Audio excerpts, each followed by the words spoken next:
Go back and tell Hezekiah, the ruler of my people, this is what Yahuah, the Yah of your father David, says, I have heard your prayer and seen your tears, I will heal you. On the third day from now you will go up to the temple of Yahuah. 2 Kings chapter 20 verse 5.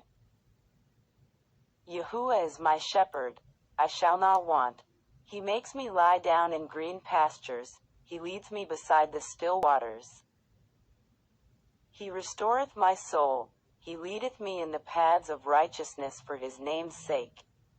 Yea, though I walk through the valley of the shadow of death, I will fear no evil, for thou art with me, thy rod and thy staff they comfort me. Thou preparest a table before me in the presence of mine enemies.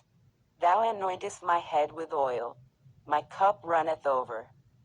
Surely goodness and mercy shall follow me all the days of my life, and I will dwell in the house of Yahuah forever.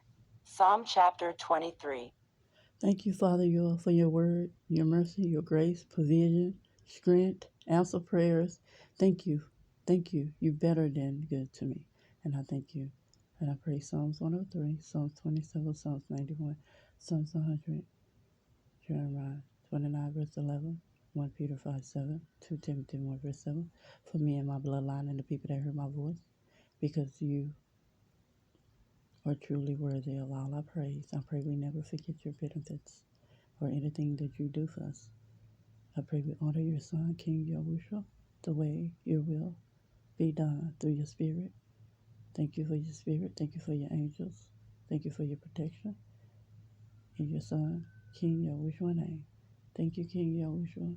Thank you, Father, your and King Yahuah's name.